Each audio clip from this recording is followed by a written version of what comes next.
Hey guys, Zomfox here, and in today's video, we're going to be looking at what is the best collection you can build for Blastoise with $1,000.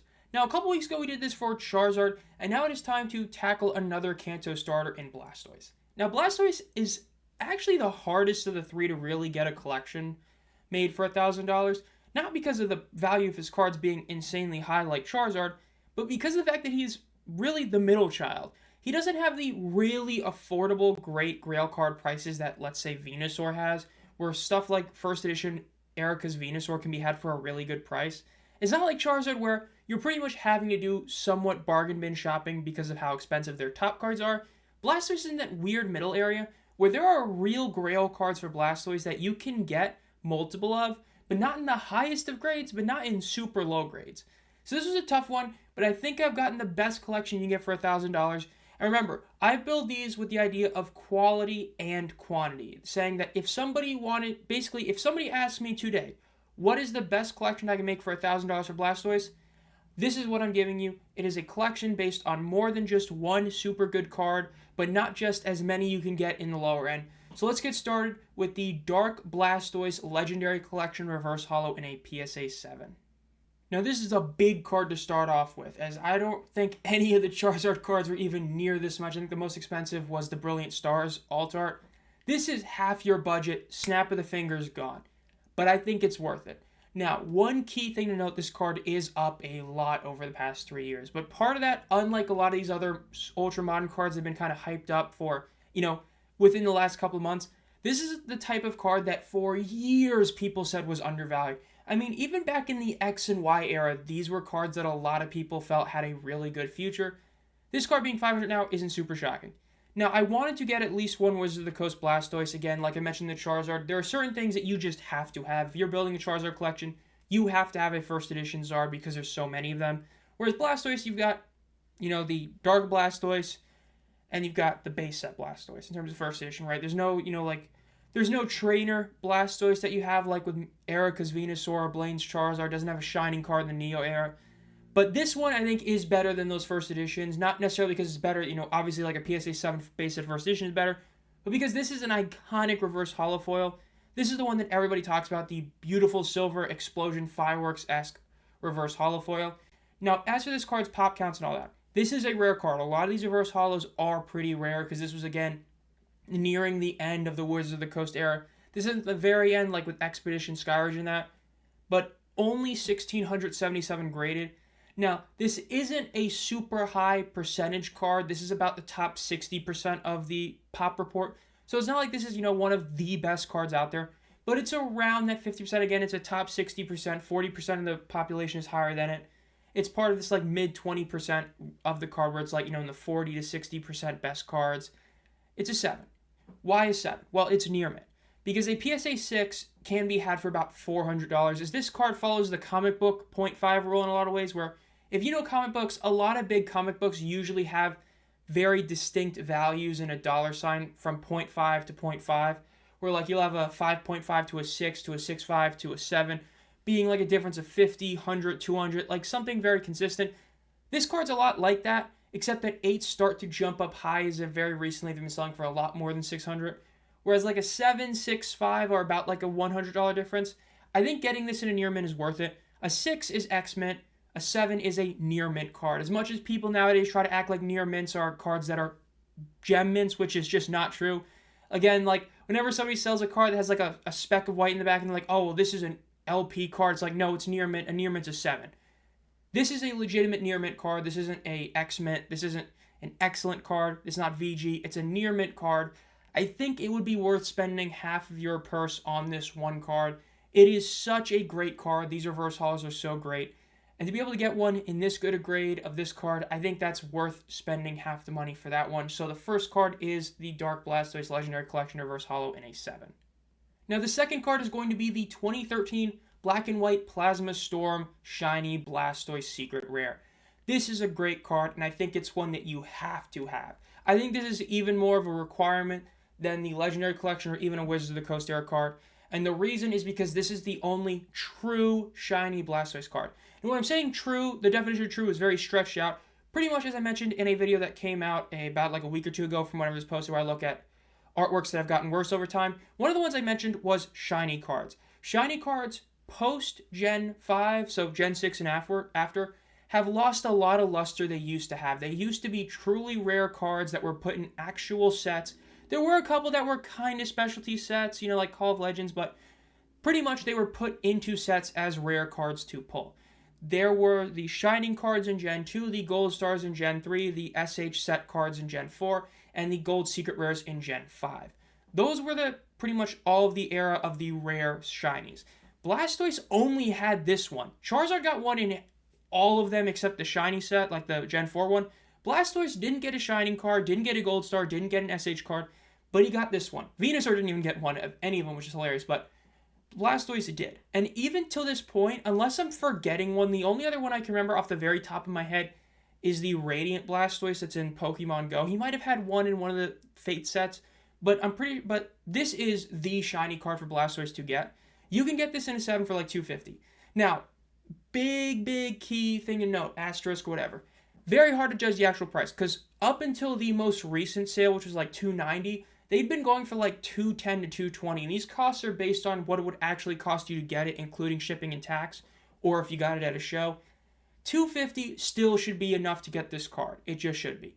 Now, an 8 was $3 to $350, and it's definitely arguable that you should be getting an 8 because this card does, just like the last one, the pop reports and pop hires get a lot better the higher grade you go, obviously. This card, 219 in a PSA 7, 906 better with 1337 graded. It's nowhere near as good a card in that sense. The other one, even though the PSA 10 pop report is actually worse at 46, that's because of black and white print quality. Like, it's very hard for those cards to be in high quality. But a 7 thing is still good enough. Again, it's near mint. Black and white era, very damage hesitant or easy to damage cards. It's still a good grade. And like I said, Shiny Blastoise, this is the best card. There's no other Shiny Blastoise in any of the legitimately good Shiny sets or rare Shinies. Again, pre-Gen 6 when they had the whole Steam Siege thing, Shiny cards were much rare and were much more special. This is the only one for Blastoise. This is a great card. These cards look gorgeous in person. Had to put this one on the list, so that's the second one, is the Plasma Storm Black and White Blastoise in a 7. Now the third item is going to be the Blastoise VMAX Battle Box.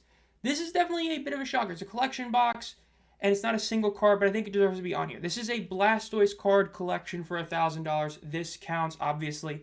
This should be one you want to get. Now, I know some people would say that it's a box that shouldn't be in it. I disagree with that one. I think that for most people, if you're collecting a specific Pokemon, collection boxes or tins are full game being something you really want. I know technically you could argue that like Charizard, you could count, booster boxes that are clearly for that Pokemon like Darkness Ablaze. I really wouldn't, but collection boxes and tins, obviously. This is a Blastoise box. It is a Blastoise VMAX box. You get the Blastoise VMAX Promo, which is about $37 near mint. You get the Jumbo, which is $11. You get 4 packs. Even though the base image they show, like from the official site, shows Sword and Shield, apologies. Pretty much every box I've seen is 2 battle styles of Darkness Ablaze and Sun and Moon. That's about $35 in pack value. So you're actually getting a little over $80 in market value in just those things alone. Now the code card is technically a couple bucks, so is the sleeves.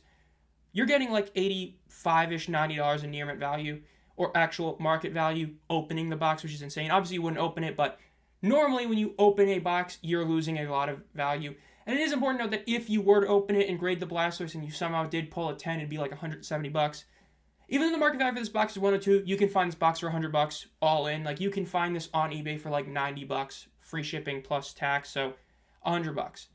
This is one I feel like you should have. In terms of the Blastoise boxes, there are technically like theme decks you could get, but this is a legitimate box with sleeves, with a promo, and it's a Blastoise box. This is something I think you should have. I think that people who don't fully see this, they're not fully collecting that sort of Pokemon. What I mean by that is, like, for someone like me who collects Delphox is my favorite Pokemon, my grail item right now is going to be the Delphox EX tin from the X and Y era. It's something I regret not having purchased years ago because of the fact that now it's like a $400 tin. But right now, that's the Delphox item I need to get. For instance, like Meowscarada, I have one of the tins, and I'm looking to get another one soon. Like, for your favorite Pokemon or a Pokemon you're collecting, sealed collection boxes and tins definitely fit the criteria of that collection. This one, I definitely feel like should be one you get. I feel like this is one that would be really solid to get. It's a really good box. You get 4 packs, you get sleeves. It's got Gigantamax form Blastoise, Great box art, really nice one. It would look really good in the background with the other cards that we are mentioning in this one. So third item is the Blastoise VMAX Battle Box. And the last one is a bit of a shocker, and it is the 2006 World Championships Blastoise EX and a PSA 9. Definitely a shocking one, but if you know the value of some of these mid-2000s World Championship promos, this isn't the most insane pull. Now, the reason I talk about this is because, for those of you that don't know, this is the World Championship promo. They've been doing this for like 2 decades now, where after Worlds, they'll put out these decks for like the winners, and I think it's like the Masters, second place, and then the 3 winners will all get their decks. They have a little signature on them. They got silver border, a special back, non-holographic. They're just meant to be sort of showcasing the winner and all that. They're cool things. Now, the mid-2000s ones, there are some of these that are worth legitimate money.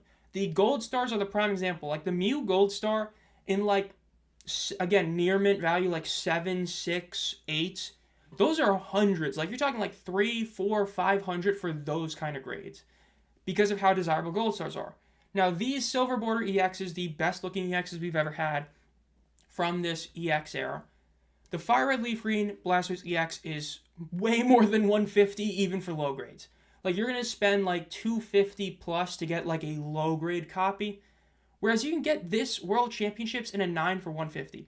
And in this specific instance, with 150 left to spend, I think it is worth it to just get this one. It is less than 200 graded, though. It's not like it's this rare. It is still, like, these cards, especially these older ones, are not super printed, but they're not this rare, obviously, but they're still rare.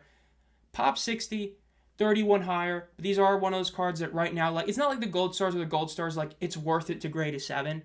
With these ones, you're pretty much grading the ones that are high, and even without that, you've got 91 copies in a 9 or higher, meaning you're getting a top 50% version of this Blastoise EX. And 150, it can be had for. I mean, right now, I think there's like one up, at least at time recording this, for like 150 best offer, 1 something best offer. This is a card you can get for 150, maybe even less if you get lucky in an auction. And I think it's worth it. I think, like I said, the Lugia is iconic. The Lugia World Championship one, many people get that card because of how much the actual Lugia EX is. And the Gold Stars. You've got like 2 Jolteon World Championship cards, and you've got like the Mew, you got the Latias, I believe it's Latias. So you've got all of these ones that have legitimate value. I'm talking hundreds because of how out of reach those other cards are, like the real versions. And so you have this secondary version that are still really, really great. These are really solid ones. I mean, these are legitimately good cards to get. These pretty much like pre-Gen 5 era ones especially. During those times where printing was definitely less and getting cards in high grade was really tough. It's a big reason why for things like the Lugia version of this one, like the prices for like MP Raw versus like an 8 are pretty huge because of just how tough these are in higher grades. I think this is a really solid one to end it off. Yes, it's only 4 items compared to the Charizard 5, but I think this is a really solid one to end it off with. So that's the last card of the $1,000 is the Blastoise EX 2006 World Championships promo in a 9. And so this is the collection you would have if you spend $1,000 on a Blastoise collection getting things that I said. This is a really solid one. You've got cards from 3 different eras, like the slabs from 3 different eras. You got the OG, Wizards of the Coast, Gen 2, but still, the first quote-unquote half of Gen 2. You've got the Gen 3 Great Blastoise EX. You got the incredible Gen 5 Shiny Blastoise. All of these cards being near mint or higher. And then you've got a really nice sealed box in the Blastoise VMAX box, which gives you a really good modern promo. Now, there are a couple other cards that definitely should be mentioned. It's important to note this. The biggest change that you could have with these ones, which I would fully understand why someone would do it, is if you take the 6 for the Dark Blastoise Collection Reverse Holo, you're adding your budget adding about $100 to your budget. Like I said, that card in a 6 is like a solid $100 less, it's like $400. So if you add that 100, you open the door to get like a 151 Blastoise SIR, or get like a lower grade Delta Species Holo. Now that's another big one is the Delta Species card. The 151, I would personally avoid it. I really do love that card. I think it actually is a great looking card. But 151, very printed set. And Blastoise, it's a great Blastoise artwork, but it's not like it's an all-time great overall artwork. But I will say the Delta Species one, if you could finagle a way to do it, and depending on how you do it, like you could get a 6 of the Dark Blastoise Legendary Collection, bump out the World Championship Blastoise EX, and you can get a legitimately solid reverse holo Delta Species Blastoise. I wouldn't be against you getting that or going that route. That would be a really solid one for sure, and I think that would be a good one you could do. Those Delta Species cards are all great, and that would be a really nice one to get. I know there's a couple other ones. There's some like promos, staff cards, and all that you could also mention as ones you could get. Another one that was a close one to making the list was the Mega Blastoise Full Art from Evolutions. That's one that definitely you could argue would be here, but I do like this one.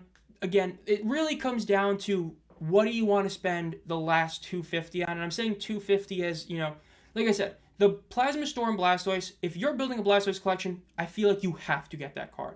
It is such a great Blastoise card, it just fits. And I really would recommend getting a Legendary Collection Blastoise Reverse Holo. But if you get it in a 6, you then have $250 to then determine what you do with. Because like I said, I think the Blastoise VMAX box is a box you just should get. It is affordable, not like cheap affordable, but affordable at $100, and it's a great box. But when you have the Blastoise EX World Championship versus potentially, or plus potentially another $100 for the Legendary Collection, there's a lot you could do. But this is what I would go with, because again, it's about quality and quantity. I think 4 items for a Blastoise collection, this is a really good collection that you can have. So that would be my list.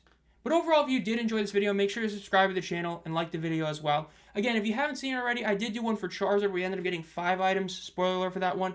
And obviously, I don't know when the next one's going to be, probably within 2 weeks, but the next one is going to be Venusaur, which, that should be a cool one. $1,000 could get you a really good Venusaur collection. So I'm probably going to have a bit of fun making that one and all that. So again, make sure you're around for the channel, like the video, subscribe to the channel, comment down below what you would get with $1,000 for Blastoise, and as always, guys, have a great night.